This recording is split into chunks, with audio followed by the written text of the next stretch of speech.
Joséphine Di, bonjour à vous les frères Buffet, bonjour surtout à toutes et à tous. Bonjour. En ces temps de bonheur, puisque nous avons un nouveau président, nous allons parler de ces coups de théâtre en série, les uns et les autres qui éclatent au fur et à mesure. On y reviendra un petit peu plus tard. On va commencer par le fiasco Le Pen. Oui, alors justement, c'est vous qui allez démarrer. Je vais vous questionner. Merci. Alors, ce que je vais vous demander de faire, c'est ici l'autopsie politique de Marine Le Pen, bien qu'elle ne se soit pas encore retirée de la politique. Et ce qui a précédé et ce qui a suivi justement son fiasco télévisuel, parce qu'au-delà de sa très mauvaise prestation, vous pouvez peut-être faire une analyse de ce qu'elle signifie. Nous avons en tout cas essayé. Aujourd'hui, il faut dire qu'on ne tire pas sur les ambulances, mais là c'est pire qu'une ambulance, c'est un corbillard. Nous avons assisté à un suicide politique en direct, je crois qu'on peut le dire. Oui. Enfin, tout le monde le sait. Ces électeurs, comme ceux de Fillon, au soir même, quelques minutes après la diffusion des résultats du premier tour, se sont sentis trahis par une prestation qui a été calamiteuse, il faut bien le dire. Notons que Madame Le Pen était complètement à côté de la plaque. On avait l'impression d'ailleurs qu'elle était groggy. Elle nous a fait un numéro, alors c'est un peu méchant, c'est un peu dur, mais il y a un peu de ça. Elle nous a fait un numéro de zombie d'ailleurs. Son propre père, je crois, n'a pas eu de mot assez dur pour stigmatiser pour cet échec qui n'était pas prévisible. Et plus dur a été la chute, plus dur a été les espérances qui ont été placées en elle. Alors, faut pas être paranoïaque, il faut pas se demander si comme dans un mauvais film américain, un boxeur de second ordre a reçu l'ordre de se coucher. On ne pense pas, je ne pense pas qu'elle soit tenue. Monsieur Fillon, lui, est peut-être tenu, mais pas elle. Alors, la question se pose de savoir, visait-elle la présidence ? Était-elle un peu, on a toujours reproché ou accusé son père de n'avoir pas eu la volonté d'aller jusqu'au bout, de considérer que l'opposition était beaucoup plus confortable. C'est vrai, c'est un reproche qui pouvait lui être fait, mais là, on sent qu'elle a été au bord de passer la barre et qu'elle est retombée en deçà de la barre. Alors, question subsidiaire, Jean-Marie Le Pen, justement, a pointé du doigt la responsabilité, de son point de vue, de Florian Philippot. Il a dit qu'en fait, c'était à cause de la ligne Philippot que Marine Le Pen a été défaite. Question, est-ce que vous abondez dans le sens de Jean-Marie Le Pen, ou est-ce que vous diriez qu'en réalité, c'est Jean-Marie Le Pen le responsable de ce fiasco, puisque c'est lui qui a imposé Marine Le Pen à la tête du Front National ? Un peu des deux, mon capitaine. Il a fait preuve de népotisme, un népotisme qui n'était pas pire que celui de Fillon d'ailleurs. Il a imposé, alors il y avait d'autres figures. Était-elle plus habilitée? Avait-elle une plus grande étoffe? Je ne sais pas si M. Gollnisch aurait mieux fait, mais c'est vrai que tous ces derniers mois, on l'a vu très peu, on l'a vu juste au lendemain de ce second tour. C'est vrai que M. Le Pen, avec ses saillies, c'est du français, ses pointes d'esprit, un peu elles aussi calamiteuses, à plomber, c'est-à-dire que ses ennemis se sont emparés immédiatement de tout ce qui pouvait faire bois, faire feu et faire flèche, s'en sont emparés pour le retourner contre le Front National. Toujours est-il, et là j'adhère à l'analyse de M. Jérôme Bourbon, d'Henri Varol, ce que je ne cite jamais, mais on peut le faire par exception, qui dit que finalement, si on compare le résultat de Madame Le Pen aux élections régionales, aux élections européennes, finalement sa politique de dédiabolisation ne lui a permis que de gagner un point d'électorat, plus ou moins un point. Mais en termes d'électeurs, dans l'absolu, c'est pas... Non, alors on peut pinailler, tout ça est schématique, mais n'est pas tout à fait caricatural. Donc la politique de dédiabolisation était-elle bonne? Tout le monde sait que quand on veut faire plaisir à ses ennemis, vos ennemis s'empressent de vous piétiner. C'est une règle absurde, pas absurde, absolue, et qu'avait très bien compris Paul-Marie Couteau, qui un jour avait eu des écarts. Paul-Marie Couteau, qui est responsable, vous savez, des discours de M. Fillon, de Mme Le Pen. Paul-Marie Couteau. Tout le monde sait le ciel. On voudrait réintroduire ce ciel, ce fameux ciel. On pourrait réintroduire dans une recomposition de droite et de droite un peu dure avec Marion Maréchal, mais nous y viendrons certainement tout à l'heure. Paul-Marie Couteau m'avait avoué dans un dîner en tête-à-tête que je garde mes distances vis-à-vis de Paul-Marie Couteau. Tout honneur. M'avait expliqué qu'il avait eu de malheureux écarts de langage au Parlement européen et qu'ensuite il s'était excusé, mais qu'il avait compris que les excuses ne servaient à rien qu'à l'enfoncer davantage. Donc il vaut mieux dans la vie être soi-même, et si l'on veut que vos ennemis vous respectent, il faut leur faire des concessions, mais en tout cas pas seulement. Alors, précision, quand on parle d'ennemis, il faut, je l'avais dit la dernière fois, désigner, comme le dit Carl Schmitt, désigner l'ennemi. L'ennemi en question, on va être clair, ce sont les représentants, ou les soi-disant représentants de la communauté juive en France, c'est-à-dire le CRIF, l'intelligentsia juive. Et on a vu Marine Le Pen se mettre à plat ventre devant eux, depuis un certain nombre d'années, et l'on a vu des gens comme Alain Finkielkraut, le CRIF ou même le ministère des Affaires étrangères en Israël appeler à voter contre Marine Le Pen. D'ailleurs, Alain Finkielkraut a voté pour Emmanuel Macron. Donc effectivement, ça n'a servi strictement à rien. Maintenant, j'aimerais repréciser la question que je vous avais posée précédemment.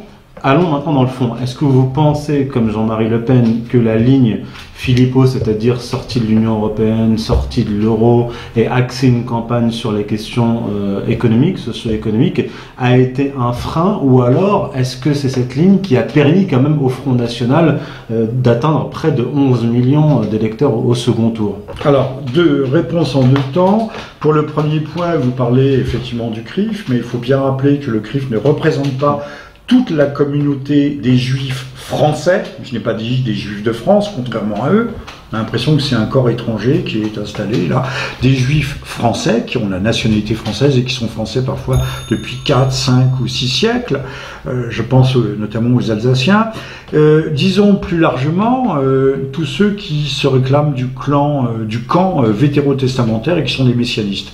Mais tous les messianistes ne sont pas juifs. Non. Vous avez des judéo-chrétiens américains qui font de la surenchère sur le sionisme, sur le retour, pas le retour, pardonnez-moi, quelle horreur, sur l'arrivée du Messie tant attendu. Et d'ailleurs, M. Finkielkraut, que vous venez de citer, a une épée d'académicien avec une tête de vache. Personne ne s'est interrogé, mais je pense que c'est la vache rousse, pure et sans tache, tout comme la concurrence libérale, pure et sans tache, qui est annonciatrice de l'arrivée du Messie. Bon, alors revenons sur votre deuxième question. Alors, la question c'était, est-ce que, comme Jean-Marie Le Pen, vous pensez que la ligne Philippot est mauvaise ou bonne? C'est pas la personne de M. Philippot. Non, je parle de la ligne. Qui est en cause. M. Philippot est fort talentueux. Il a payé de sa personne, réellement, enfin on peut l'imaginer. Sa ligne pouvait exister, mais elle devait coexister avec une ligne plus dure. Alors c'est pas celle qui était incarnée par Marion Maréchal Le Pen, qui est jeune, mais qui est encore un peu... C'est quoi une ligne plus dure? Une ligne plus dure, c'était la ligne de Jean-Marie Le Pen, par exemple, qui n'a jamais été... Alors, disons-le, puisque vous avez parlé de la communauté juive de France, mais moi je parle des juifs français, comprenons que Jean-Marie Le Pen à plusieurs reprises a montré qu'on pouvait le soupçonner d'antisémitisme. Je ne sais pas s'il est antisémite, mais en tout cas une chose est certaine, c'est que Jean-Marie Le Pen a toujours été sioniste. Il l'est parce que... Jusqu'à une période récente quand même. Sioniste, mais tout simplement parce qu'il était militaire et qu'il a fait la jonction avec Tsahal, avec l'armée israélienne, sur le canal de Suez, en Égypte. C'était quand, en 56 ? Oui. C'était en 56. Ce qu'il admirait, ce qu'il a toujours admiré, et sa boutique de musique diffusait des choses tout à fait impolitiquement correctes, mais entre autres la musique israélienne, parce que à l'époque, on pouvait, à juste titre, penser qu'il s'agissait simplement non d'un messianisme athée, je parle du sionisme, et vous l'avez largement montré dans plusieurs de vos livres, et également dans ce dernier livre, mais qu'il s'agissait d'un pur nationalisme. Hein, tout le monde n'est pas obligé d'être aussi savant que M. Indy. Donc, monsieur Philippot n'est pas mauvais, au contraire, c'est un atout, mais il n'aurait pas fallu qu'il évince ou qu'il occulte, ou que Marine Le Pen, et là je lui en impute la responsabilité, efface les autres tendances et s'embarque dans une politique d'épuration à tout va, de politiquement correct. On serait cru chez les soviétiques, chez les bolcheviks plutôt, qui voulaient avoir la pureté de la Ligue. Il faut être dans la Ligue. Non, on voit que ça n'a servi à rien. Littéralement, ça n'a servi à rien. Philippot n'est certainement pas acheté aux orties, mais Philippot aurait dû avoir sa juste place dans un juste dispositif. C'est-à-dire que Marine Le Pen n'a pas été capable de jouer un jeu d'équilibrer entre une ligne socio-économique à la Philippot et une ligne un peu plus dure à la Jean-Marie Le Pen, incluant les questions identitaires et les questions de l'immigration, etc. Cher Youssef, on a une main droite et une main gauche. Ouais. Voilà, c'est tout, la main gauche. Et là, Madame Le Pen nous a d'ailleurs peut-être rendu un grand service, comme Monsieur Payon, en nous montrant qu'elle n'avait pas l'étoffe pour être chef d'État. Comme Monsieur Fillon. Qu'ai-je dit? Payon. Comme Monsieur Payon. Lapsus révélateur. Parce qu'on va peut-être avoir Monsieur Payon comme Premier ministre, je ne crois pas. Non. Mais ça aurait pu être un candidat. Là encore, vous avez décrit quels sont ses grands talents et ses grandes ambitions, mais c'est un esthète, hein, Monsieur Payon. Il a plutôt, comme Monsieur Ruffin, qui est à l'Académie française, ce sont des jouisseurs intellectuels et esthètes. Il appartient à une certaine catégorie d'individus. Voilà. Alors, peut-être peut-on dire, Youssef, un mot, si vous en êtes d'accord, sur la méthode qui a présidé à ce débat. Alors, on accuse aujourd'hui l'entourage, les conseillers. Oui, ça, on peut le faire. C'était nul. Sur l'immigration, on dit mais vous ne voulez pas d'immigrer. Je vous donne un exemple. Mais il fallait répondre, mais Monsieur Macron, le Japon. Alors Macron a fait le Japon. Quoi le Japon? Le Japon, cette année, il a admis 15 immigrés dans son pays. 15. Mais c'est pas 15 000, c'est 15.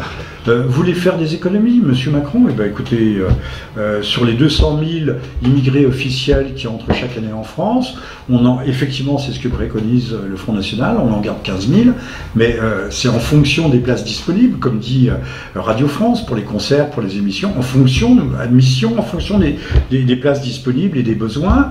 Nous sommes en aucun cas contre l'immigration, et là, on réalise entre 50 et 100 milliards d'économies.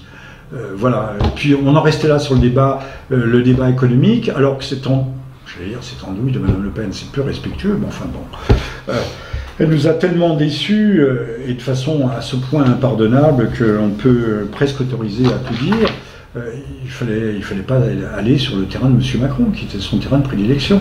Je vais vous citer un petit proverbe anglais, plutôt, c'est pas un proverbe, un petit dicton anglais. Don't argue with imbeciles. They will drag you down to their level and beat you there with experience.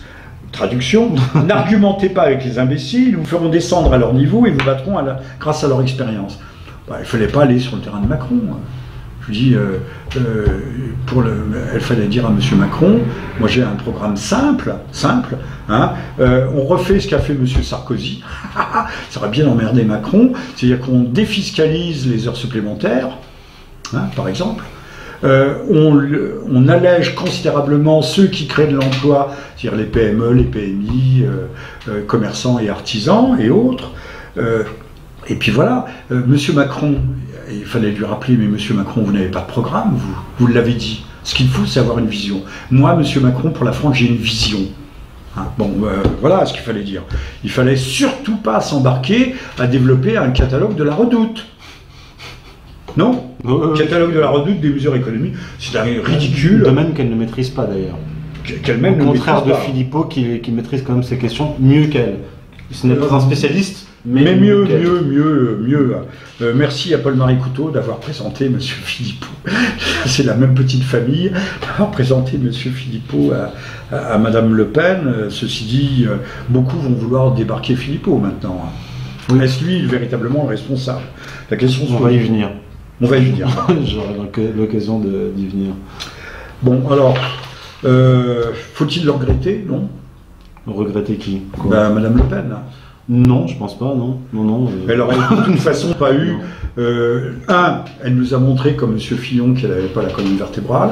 Et M. Soral a eu des mots assez durs sur la féminité de Mme Le Pen.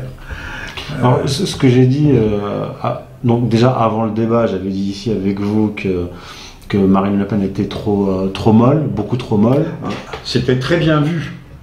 C'était parfaitement bien vu. Et après le débat, j'ai dit que Marine Le Pen a fait passer en une soirée le Front National d'un parti d'opposition capable de prétendre au pouvoir à un parti de protestation, de contestation. Et je disais, j'avais été un peu brutal peut-être, mais je le pense, elle a fait perdre 20 à 30 ans au Front National. Et c'est pour ça que je vous posais la question, est-ce que c'est pas justement Jean-Marie Le Pen qui est le premier responsable de ce naufrage? Parce que Marine Le Pen est incompétente, c'est apparu. Oui, mais elle est la fille de son père, telle fille, tel père. Monsieur Le Pen, je me souviens de gens un peu durs, mais un peu lucides, qui n'étaient pas des super intellectuels, qui nous disaient que Monsieur Le Pen avait mis la droite nationale sur une voie de garage. C'est vrai qu'il a su rassembler, c'est vrai qu'il a su fédérer, mais pourquoi en faire? Pourquoi en faire? Puisque nous l'avons évoqué tout à l'heure, il n'avait peut-être pas l'ambition réelle, la volonté réelle d'assurer le pouvoir, d'assumer les responsabilités du pouvoir, étant donné qu'il est beaucoup plus confortable d'être dans l'opposition. J'ai entendu un commentateur, je ne sais plus qui, j'en ai entendu tellement, commentateur central du système qui disait que nous devons être reconnaissants à Jean-Marie Le Pen d'avoir su ramener des éléments de la collaboration, de l'Algérie française, de l'OAS, vers l'arc républicain en fait. A posteriori, les tenants du système remercient Jean-Marie Le Pen d'avoir pu canaliser et neutraliser ces forces maléfiques, entre guillemets, et anti-républicaines. Alors, ce que vous soulignez un point très, très important, Youssef Indy, à savoir que je crois que ce n'est pas habituel chez moi de citer De Gaulle, et peut-être encore un tout petit peu moins Mitterrand, mais je pense que les deux hommes, Mitterrand étant l'anti-De Gaulle, mais en fait étant son miroir, avaient bien compris qu'il fallait mettre la fin à la guerre civile qui opposait les Français. Qu'il était temps non pas de réconcilier tous les Français, mais de mettre un terme. Il y a d'ailleurs des lois d'amnistie qui ont été prononcées juste au lendemain de la guerre, qu'il serait temps que les Français tirent un trait, ouvrent une page blanche de leur histoire. Mais de toute évidence, garder cette dimension mémorielle permanente, chronique, entretenir au fond la plaie, est utile à certains.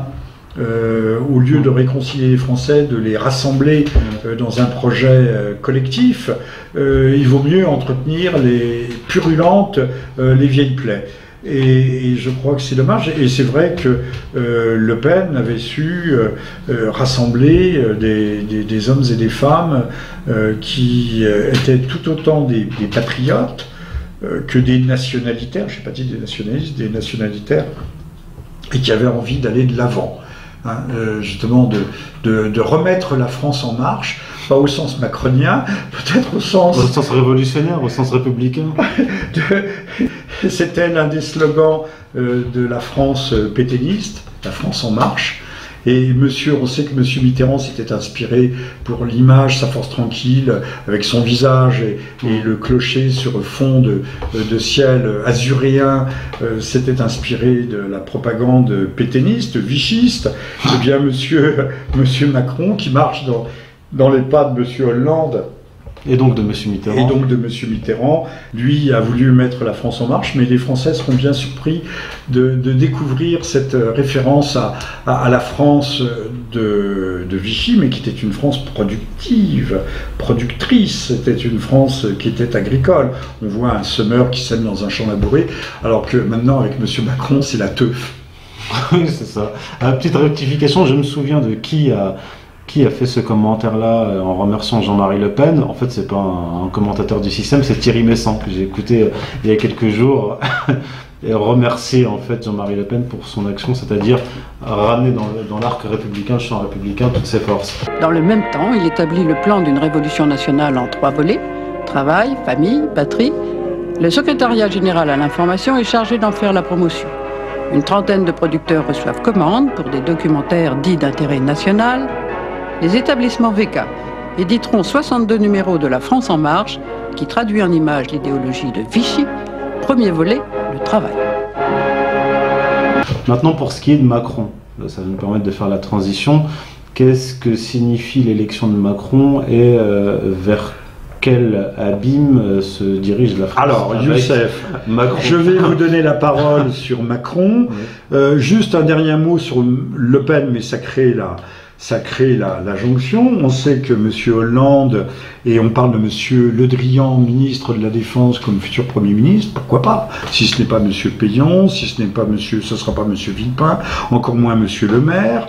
On vient d'envoyer pour des manœuvres conjointes Nippo c'est japonaise, Nippo américano-anglo-française, notre fameux bâtiment amiral qui est le porte-hélicoptère Mistral.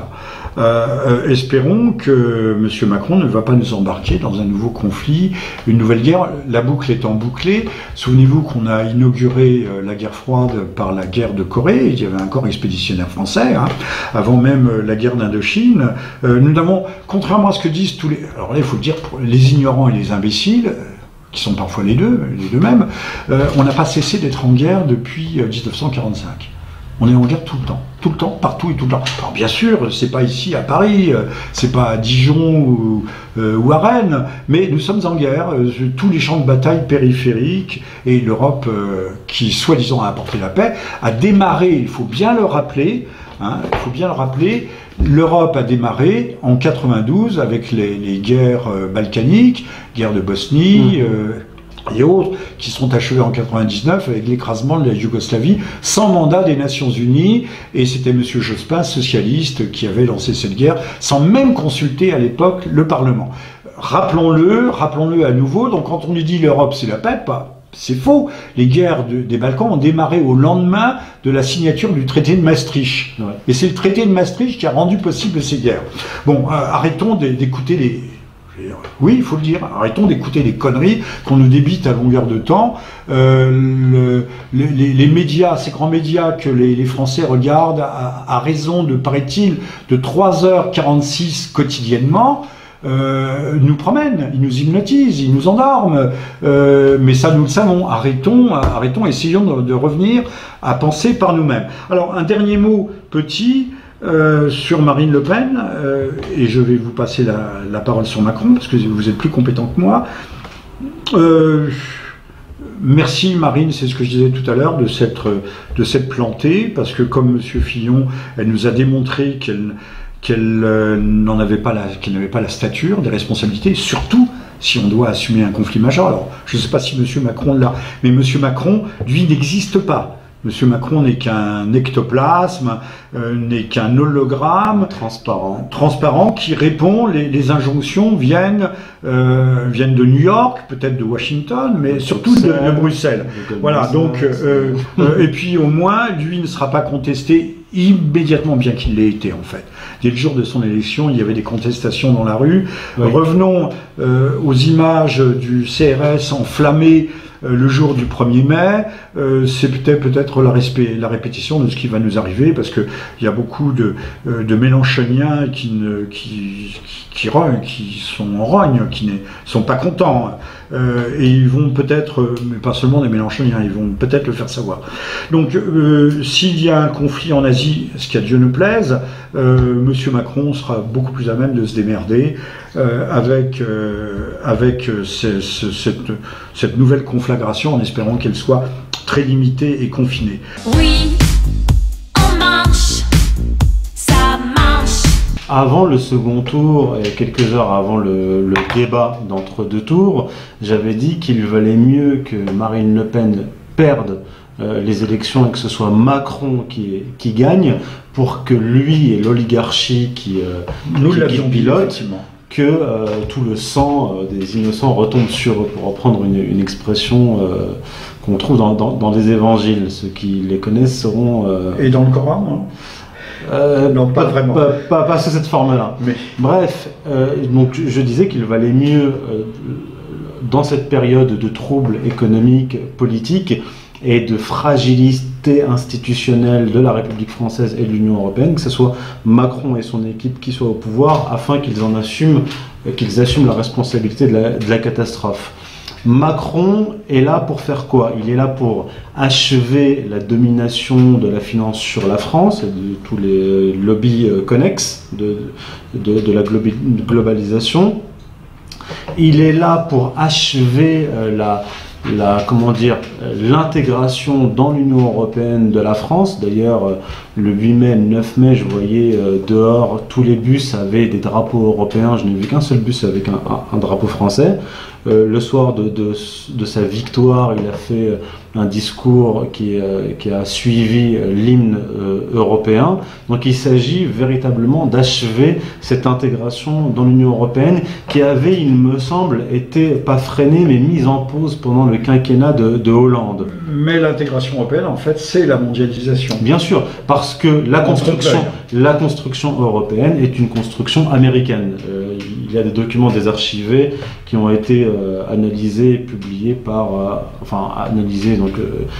Ambrose Pritchard, qui est un grand reporter britannique, a écrit un article sur cette question en 2000 ou 2001.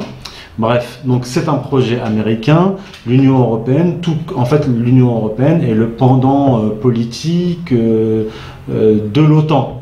L'OTAN est une organisation militaire géopolitique qui vise à contenir la Russie et maintenir l'Europe dans une domination américaine. En tout cas, une dépendance forte. Et l'Union européenne est là pour maintenir l'Europe dans une soumission politique et économique. Alors, reprenons, Youssef, ce mot qui est aujourd'hui oublié, qui a été perdu avec la chute du mur de Berlin, de satellisation. Oui. On va dire que nous ne sommes plus qu'une dépendance. Monsieur Le Pen parlait de 51e, plutôt que 51e, c'est la Palestine. Le 51e État. Là, nous pouvons parler de 52e État des États-Unis. Nous ne sommes plus qu'une province. Oui. Donc, Macron a parlé de la création d'un gouvernement européen, mais ça c'est dans les cartons depuis des années. Il a surtout parlé d'un ministère de l'économie européen, c'est-à-dire achever le transfert de souveraineté de l'État français vers le Politburo de Bruxelles. Maintenant, si on veut faire de la prospective, pourquoi est-ce que je pense que Macron ne terminera pas son mandat comme je l'ai déjà dit? Ce transfert de souveraineté finale peut entraîner une rupture, ça peut casser, parce que la fragilité de l'euro, la fragilité de l'Union européenne... Et le clivage social entre les jeunes urbains, les fameux bobos, les voteurs de Macron, et puis la France périphérique, très bien, rurale, la province, qui aujourd'hui a d'autres préoccupations et d'autres intérêts. J'avais dans un article après le Brexit parlé de cette, C'est bien de dire la France périphérique et non pas, comme veulent nous le faire croire, la France d'en bas. Oui. C'est la France périphérique. J'avais parlé d'un saut qualitatif, pour reprendre le concept de Karl Marx, qui est en fait un concept qui vient du messianisme juif et qui a été laïcisé par Karl Marx. Mais je vais pas rentrer dans le détail. Hegel. Voilà. Hegel arrive bien après, bien sûr, le messianisme juif. Et en fait, ce transfert de pouvoir peut amener à une rupture qui peut entraîner un chaos économique et social. Et c'est là que l'oligarchie peut faire passer justement la France d'un État avec ce qui lui reste de souveraineté à une dilution totale dans l'Union européenne. Et donc va s'ouvrir une fenêtre. Cette fenêtre-là, que j'appelle donc ce fameux saut qualitatif qui permettra de passer à l'étape supérieure, pourra permettre aux souverainistes français, s'il en reste, mais vu leur inconséquence, je ne pense pas qu'ils profiteront de cette fenêtre. Il y aura une fenêtre qui va s'ouvrir et l'on nous dira que cela n'a pas fonctionné, l'intégration économique n'a pas fonctionné, l'euro n'a pas fonctionné parce que nous ne sommes pas allés justement assez loin dans l'intégration comme l'Union soviétique. C'est ce qu'on a dit pour le socialisme, c'est ce qu'on dit pour l'analphabétisation de nos écoles. Plus on a d'analphabètes, on dit parce qu'il faut plus d'argent, plus d'enseignants, de mieux en mieux formés, mais ils ont toujours été très bien formés, nos enseignants. Mais donc on fait de la surenchère dans le mal, ce que les confucianistes n'aimaient pas du tout, parce qu'il faut savoir aussi rompre. Mais là, il faut espérer que le ciel vous entende et que... Parce que, pourquoi je dis social et économique? Parce que, avec ces ordonnances qu'il va faire passer, il va défoncer... C'est pire que le 49. Oui, bien sûr, il va défoncer qui sont encore démocratiques. Détruire le code du travail, alourdir les charges sociales. C'est pour ça que je dis qu'il va y avoir un point de rupture. Et ce point de rupture signifie soit l'effondrement de ce régime avec l'oligarchie qui le pilote, soit le transfert terminal de la souveraineté vers le bureau de Bruxelles. C'est de ça qu'il s'agit. Tout ça est bel et bon. Nous espérons que vous avez raison, mais vous l'avez bien dit, on l'a dit tout à l'heure, 3h46 quotidiennes devant la télévision. La France, Je suis Charlie, il y avait 4 millions dans la rue. Là, il y a un tiers de 20%, un tiers de l'électorat français qui a voté Macron. Alors, il faut dire, vous allez nous développer ça, ils ont voté Macron parce qu'on leur a enjoint de voter contre le fascisme et la démocratie. Ça marche toujours, c'est ça qui est extraordinaire. Le Pen représentant le repoussoir absolu. Mais est-ce que si le Front National se disloque, parce qu'il y a des chances qu'il arrive à se disloquer, est-ce que ça marchera? Ne va-t-on pas, je vous pose des questions, vous allez y répondre, ne va-t-on pas découvrir que le véritable fascisme, c'était Macron et non pas Le Pen? Oui, bien sûr. Alors déjà, il faut analyser les chiffres, je ne vais pas rentrer dans tous les détails, mais seulement 15% de l'électorat d'Emmanuel Macron a voté pour Emmanuel Macron et son programme. Sans l'avoir lu. Ça représente à peu près combien en voix, en nombre de voix, de suffrages exprimés plutôt? Alors, il faudrait calculer combien il a fait exactement de suffrages. Je pense le double de Marine Le Pen, donc à peu près 20 millions. 20 millions, vous divisez par 10, voilà. Donc ça nous ramène à peut-être 3 millions en gros, hein, je fais rapide. En gros, 3 millions de personnes. Donc il y a à peu près 3 millions de personnes. Nos auditeurs nous corrigeront. Voilà, 3 millions de personnes environ qui ont voté véritablement pour Emmanuel Macron et son programme. Tout le reste a voté contre Marine Le Pen. Voilà. Donc, comme je le disais avant le second tour, je disais bien que ce soit Marine Le Pen ou Emmanuel Macron qui gagnent l'élection, ils n'auront pas d'assises sociologiques et politiques suffisamment élargies pour mener une politique stable. Voilà. Donc, quoi qu'il arrive, Emmanuel Macron, je pense, aura du mal à terminer son mandat. Maintenant, par rapport au Front National, ce vers quoi se dirige le Front National, je pense, est un éclatement. Mais en fait, c'est un éclatement qu'il faut mettre dans une perspective plus large, qui est la crise, j'en ai parlé avant l'élection, la crise du jeu des partis politiques. Pourquoi est-ce que les partis politiques connaissent une crise majeure aujourd'hui? Pourquoi ils sont en voie d'explosion les uns après les autres? C'est parce qu'après la crise religieuse que la France et l'Europe a connue, nous sommes entrés dans la phase terminale des idéologies modernes.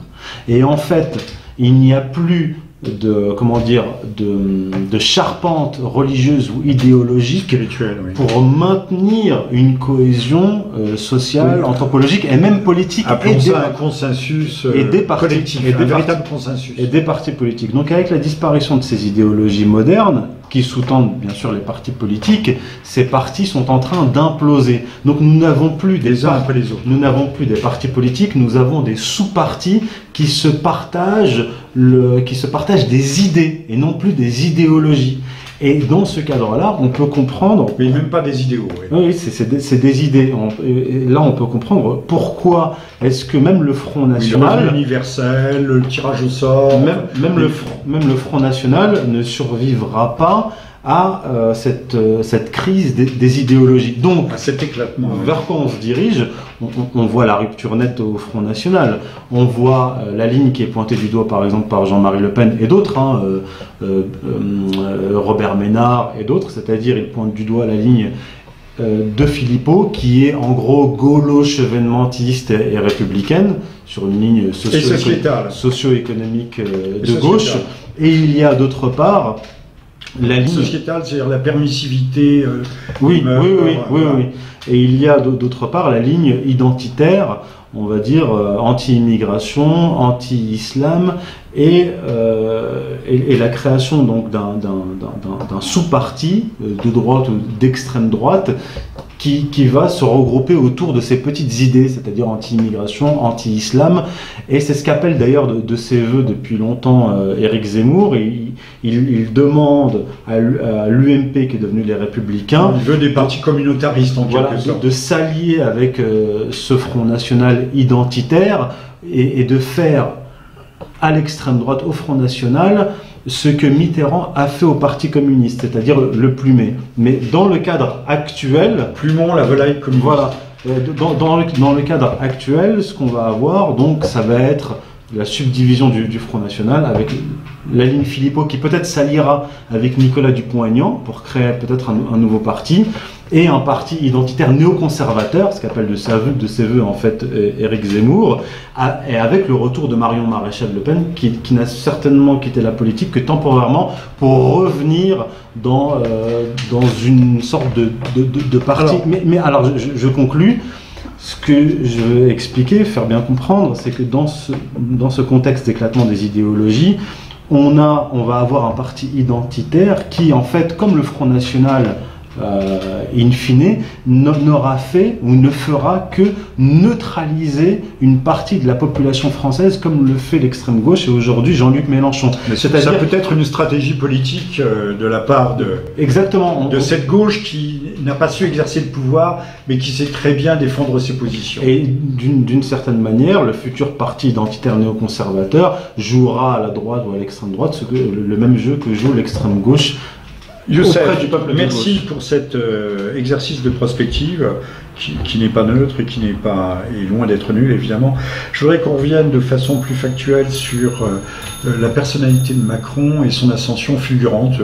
C'est une véritable histoire de fou, parce qu'il est bien clair que Macron n'est pas Bonaparte. Il n'était pas sur le pont d'Arcole, il n'a pas remporté d'éclatantes victoires, ce n'est pas un grand stratège, c'est quelqu'un qui a bénéficié d'une campagne à hauteur de 60 ou 80 millions d'euros. Donc, parlez-nous un peu de Macron, l'individu. Alors moi je suis pas trop sur les individus, mais ce qu'on sait, alors remontons l'histoire reste en 2014, août 2014, Jacques Attali dit à la télévision qu'il est fier d'avoir lancé Emmanuel Macron, d'être quelque part son parrain.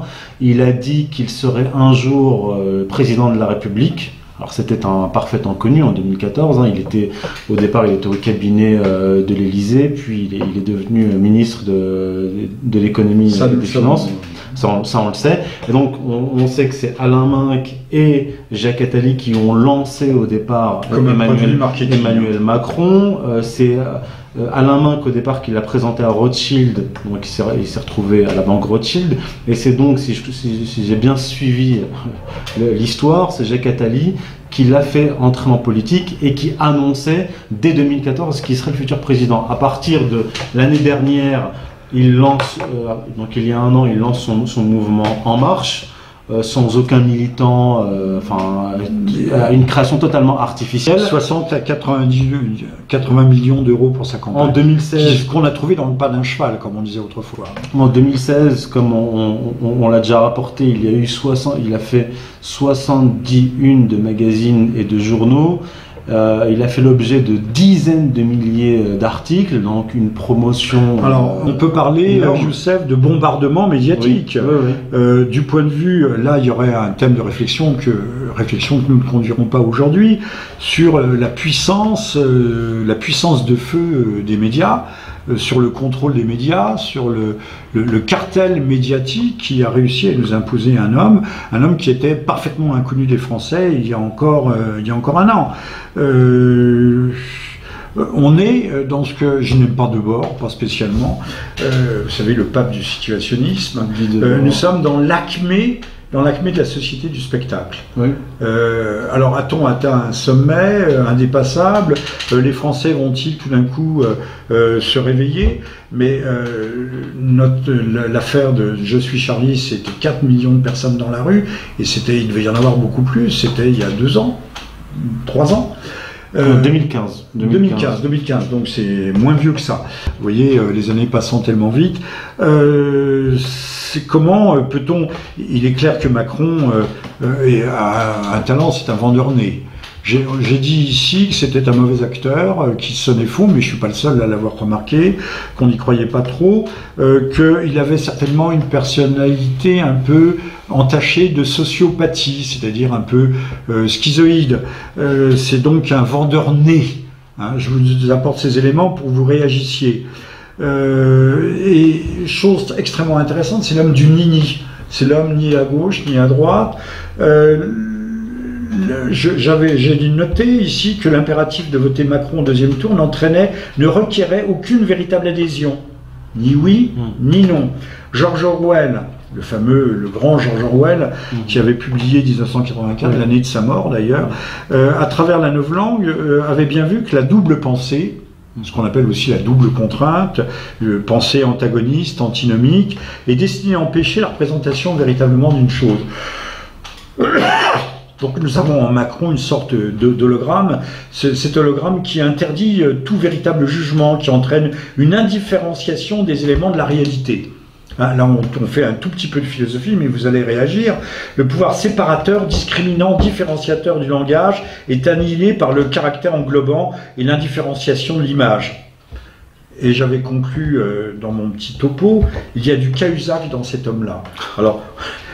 on va pas revenir sur le compte aux Bahamas, bien que nous pourrons évoquer tout à l'heure le Macron Leaks.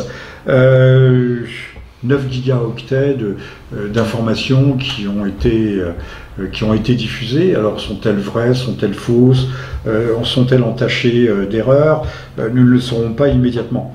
Réagissez s'il vous plaît, Youssef, sur la personnalité de Macron. Alors pour moi, Emmanuel Macron est, même sur le plan historique, la synthèse du libéralisme libertaire, libéralisme économique, libertarisme sociétal. Et je le disais lors de la précédente émission, entre les deux tours, je disais que Macron est la résultante de la fusion idéologique de la gauche et de la droite qui a démarré dans les années 70. C'est-à-dire c'est plutôt la droite qui a basculé vers la gauche qui est en fait l'héritière de la philosophie des Lumières, donc de la conception libérale de la politique, de l'économie, mais aussi in fine des mœurs avec mai 68. Et en fait on voit derrière Emmanuel Macron la conjonction de tous les lobbies mondialistes, c'est-à-dire la finance, certainement une partie de la maçonnerie, le lobby gay, en particulier le lobby gay qui est très présent, parce que dans son équipe de campagne, ce qui apparaît... Monsieur Pierre Berger, hein, déjà. Oui, et pour ne pas dire plus, hein, je m'arrête au lobby gay, parce que l'homme qui est pour la vente des ventres. Oui, alors donc Emmanuel Macron est le candidat de l'oligarchie par excellence. Et ce qu'on peut espérer, c'est que ce processus de fusion va se terminer par une implosion. parce que, comme je le disais précédemment, la politique d'Emmanuel Macron va amener le tissu social français vers son point de rupture. Et la chance que ça pourra offrir avec ce point de rupture, c'est l'effondrement de ce système. Parce que aujourd'hui, comme je le disais précédemment, la précédente émission... Monsieur Indy, je vous soupçonne d'être optimiste. Oui, mais il faut dans un contexte catastrophique voir les lueurs d'espoir et faire de la prospective, parce que ce qui manque... Le principe d'espérance est fondamentalement chrétien. Oui, et puis en politique, le désespoir est un péché. Je crois que c'est Charles Maurras qui disait ça. Donc, et le gros avantage que présente Macron, c'est que il est totalement transparent et l'on voit immédiatement derrière lui, comme je l'avais dit, l'ombre de l'oligarchie. Ce qui signifie que lorsqu'ils mèneront la France à son point de rupture, il sera beaucoup plus aisé, déjà à partir de maintenant, pour nous, de désigner l'ennemi principal. Alors pour critiquer la droite nationale identitaire qui veut son petit parti microscopique, réunissant, des thématiques identitaires, anti-immigrationnistes, etc. Je dis qu'il faut aller beaucoup plus loin, avoir une vision plus large, comme dirait Carson, savoir désigner l'ennemi principal, qui est la cause première de ce dont se plaignent aujourd'hui ce qu'on appelle les nations françaises. On ne peut pas soigner le mal si on ne l'a pas nommé. Oui. Et le mal, il faut toujours aller le chercher à la racine. Maintenant, pour mettre en œuvre de nouvelles politiques, Youssef, il faudrait avoir des hommes qui aient la stature. Où sont-ils? C'est pas M. Philippot. Aussi intelligent et talentueux soit-il, indépendamment de ses adhérences, de ses adhésions, qui ne sont pas forcément les nôtres. Ensemble, ça marche. Je note, d'entrée de jeu, que les bulles n'en finissent pas d'éclater. Hein. Alors les individus, on a vu ce jeu de quilles extraordinaire. D'abord Juppé, puis Valls, dégagés l'un et l'autre lors des primaires. Fillon, maintenant Le Pen. Les formations politiques qui se dissolvent, là aussi, le Parti Socialiste, les Républicains, le FN, qui est bien sûr l'implosion avec le départ de Madame Maréchal Le Pen, de Madame Le Pen Marion, on va dire. En attendant, éventuellement, et là c'est votre propos, le blocage, l'obstacle qui pourrait faire trébucher Macron. Macron, qui n'est pas quand même d'une épaisseur remarquable, bien qu'il sera formidablement secondé. On l'a dit, à Bruxelles, à New York, partout. Aussi bien non pas par Madame Theresa May, je ne crois pas, mais par Jean-Paul Juncker, par tout le monde. Tout le monde va le soutenir. Il suffit de voir quelles ont été les chaudes félicitations qui sont arrivées dans les premières heures de son élection, de la confirmation de son élection. Notons aussi, je reviens sur Valls, dont l'investiture a été rejetée par Macron. Qu'elle camouflait. C'est assez jouissif, faut quand même le dire. C'est assez jouissif, avec menace d'expulsion du PS. Là aussi, ça manque pas de sel, par le trotskiste Cambadélis, qui est, je mets entre guillemets, qu'on m'accuse pas de mauvaise pensée, qui est un repris de justice, condamné dans la sinistre affaire de l'AMNEF. Des gens qui s'en sont fichus plein les poches avec la mutuelle des étudiants. Monsieur Strauss-Kahn a été impliqué aussi, mais ça, qui s'en souvient, qui s'en rappelle et qui le remettra au goût du jour.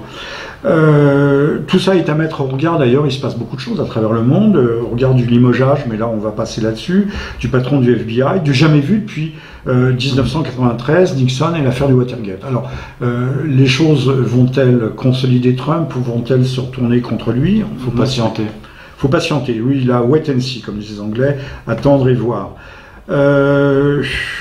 Le Front National, c'est quand même, là aussi, un coup de théâtre, la désertion, je sais pas comment dire, des défections de Marion Maréchal Le Pen, qui intervient au plus mauvais moment, à la veille des élections législatives. C'est vrai que ça peut apparaître comme une désertion, il n'y a pas de doute. Le PCF, le Parti communiste français, qui avait déjà disparu, qui avait renoncé lui-même à la dictature du prolétariat, ce que n'ont pas fait les 3 candidats trotskistes qui se sont présentés. Madame Artaud, Monsieur Poutou et Monsieur Mélenchon. Personne n'a dit qu'ils renonçaient à la dictature du prolétariat. Je vous renvoie à essayer de savoir ce qu'est un peu la dictature du prolétariat. La terreur en 1793 était une plaisanterie à côté de cette fameuse dictature prolétarienne. Mais ça, on ne l'enseigne pas au lycée, bien entendu, et plus personne ne le sait ou ne veut le savoir. Le PCF qui, avec 3% des voix, pas la dernière législature, mais jusqu'à une époque très récente, au début du XXIe siècle, avait un groupe parlementaire à l'Assemblée avec 3% des voix, alors que le Front National, avec 4 ou 5 millions, n'avait aucun député. Jusqu'à la dernière fois où il y en a eu 3, enfin, ou assimilés, ce qui était... Et j'ai entendu Monsieur Pascal Perrineau sur LCI nous expliquer qu'il serait bien quand même démocratiquement qu'ils aient une représentation un peu supérieure à celle qui est, avec 10 millions de voix, qu'ils aient un peu supérieure. Donc Monsieur Perrineau, on l'a bien compris, veut 4 ou 5 députés Front National à l'Assemblée, c'est ça qu'ils appellent la démocratie. Il va falloir comprendre que pour une fois pour toutes, que la démocratie que l'on nous vend n'est pas celle qui serait souhaitable d'avoir. Alors, dernier mot, et là j'attends vos réactions, le socialisme est mort. Là, nous sommes à un grand tournant, puisque c'est le globalisme contre, non pas l'identité, mais le patriotisme nationalitaire, enfin aussi le souverainisme, on va appeler ça le souverainisme. Madame Le Pen étant une social-souverainiste. Donc le socialisme disparaît, s'efface pour devenir du progressisme. Ça, je crois qu'on est la grande rupture de M. Macron, et c'est pas rien, c'est le passage du socialisme au progressisme, qui devient, de même qu'il y a eu au moment de la chute du Berlin et un peu avant, les soviétiques étaient passés du communisme à la social-démocratie. J'en témoigne personnellement, puisque j'ai entendu des personnages fort importants m'en parler à cette époque-là. Alors, en fait, c'est la traduction de mon propos de départ, c'est-à-dire que nous sommes en train de vivre la crise terminale des idéologies modernes. Et le socialisme fait partie de ces idéologies modernes. J'en avais déjà parlé précédemment, même dans mon dernier ouvrage. Il s'agit de la fin d'un processus de longue durée qui d'abord a commencé par la décomposition du catholicisme, puis la décomposition du catholicisme a entraîné la décomposition des idéologies modernes arc-boutées contre le catholicisme, à savoir principalement le socialisme. Et aujourd'hui que Emmanuel Macron propose un projet progressiste à la suite du projet socialiste, c'est tout à fait logique, puisque ce qui sous-tend les idéologies modernes, c'est justement le progressisme. Le progressisme, c'est quoi? C'est une conception non pas linéaire de l'histoire, ni cyclique, c'est une conception ascensionnelle de l'histoire qui doit mener à un apogée qui sont en fait les temps messianiques. Et après la Renaissance, on a eu progressivement la naissance d'idéologies modernes, surtout au XVIIIe siècle, avec les Lumières, qui était sous-tendu par cette idée progressiste. Donc en fait, le pseudo-progressisme que propose Macron, enfin surtout les idéologues peut-être autour de Macron, c'est l'essence de toutes ces idéologies modernes qui ont disparu. Donc en fait aujourd'hui, nous avons, comme vous l'avez dit, le mondialisme contre le souverainisme, mais le souverainisme et le patriotisme n'est pas suffisant pour combattre cette idéologie mondialiste qui est en fait messianique. C'est une idéologie. Il faut insister sur ce caractère messianique. C'est messianique. La gouvernance mondiale est messianique, contrairement à ce que l'on peut imaginer. Mais si on ne propose pas un contre-modèle, là René Guénon dirait traditionnaliste, bien que je ne sois pas ni guénonien, si on ne se hisse pas au niveau de nos adversaires, l'on perdra toujours. C'est pas en se cantonnant à des positions identitaires, souverainistes, anti-ceci ou anti-cela, qu'on pourra combattre cette idéologie qui s'enracine très profondément dans l'histoire et qui démarre au Moyen-Âge. Alors, pour ne pas conclure, je vais citer quelques commentaires trouvés sur les forums. Il y en a des milliers et des milliers, mais qui m'ont semblé intéressants. Il faut donner la parole aux lecteurs, notamment aux lecteurs de Boulevard-Voltaire, qui fait un bon travail, autant qu'ils le peuvent. Je vous demanderai, Youssef, de ne pas conclure en disant quelques mots à partir ou à propos de ces commentaires. Alors, l'un de ceux-là dit « Macron n'a pas été élu ». Il n'a pas été élu, il a été porté au pouvoir par la coalition des puissances financières internationales, des grands médias qui leur appartiennent, des syndicats compradores et d'un système politique à bout de souffle. Nous aurons vécu avec cette élection un véritable coup d'État politico-médiatico-judiciaire. Un commentaire? Oui, bien sûr. Et ce commentaire est tout à fait juste parce que Emmanuel Macron n'a pas gagné. Emmanuel Macron qui arrive à l'Élysée, c'est le résultat d'une manœuvre politico-médiatique pilotée par l'oligarchie d'un très haut niveau. Comment ils s'y sont pris? En gros, ils ont sabordé, Julien Drey en tête, toute cette équipe, ils ont sabordé le Parti Socialiste. C'est aussi un ancien trotskiste, il faut le rappeler, comme Monsieur Cambadélis. Ils ont sabordé volontairement le Parti Socialiste. Ils ne sont pas du tout anciens. Ils ont sabordé le navire socialiste, qui était déjà moribond et mourant, pour créer la bulle, l'ectoplasme Macron, et transvaser sur le plan électoral l'électorat donc du Parti Socialiste vers Emmanuel Macron. Je rappelle que dans le livre « Un président ne devrait pas dire ça », on pourrait y voir sur la vidéo, on va vous mettre la page, le programme de M. Hollande, c'était de créer ce grand parti du centre droit. Et donc il annonce la création de M. Macron, un certain temps avant que celui-ci n'apparaisse. Sur Boulevard Voltaire, je crois que c'est Roger Archambault, excellent, je recommande pour ses commentaires sur l'Amérique de Trump ou l'Amérique tout court. Je le cite: la religion de l'open border, c'est-à-dire la disparition des frontières, a repris la main, arrachant 20 millions de votes de France pour les remettre à M. Macron. Sale coup pour Poutine, pour l'Europe et pour le monde. Avec son maigre 34%, Mme Le Pen se devait de dramatiser dès le soir des résultats et exécuter un grand rock pour protéger son roi, le peuple français. Bref, annoncer sa démission dimanche, à tout le moins sa mise en réserve de la République. Car cette non-élection est une catastrophe pour l'Europe et pour le monde, autant que pour la France. Deuxième commentaire toujours de M. Archambault, et je m'arrête là. Avec Macron au pouvoir, c'est Océania. On renvoie toujours à Orwell, à 1984, dont nous recommandons très très chaudement la lecture, qui assoit maintenant et pour longtemps, très longtemps, son pouvoir sur l'Eurasia. L'Eurasia, c'est nous. Plaçant également l'Eastasia c'est la Russie, la Chine, tout l'espace centra-asiatique, en grave danger de blocus énergétique. Poutine, face à l'embargo massif de l'OTAN, va venir pour ses ingérences électorales, et il ne faut pas oublier, nous n'avons pas parlé du Macron Leaks, mais c'est la Russie qui est pointée du doigt pour ses interférences non seulement dans la campagne américaine, mais dans la campagne française contre Macron.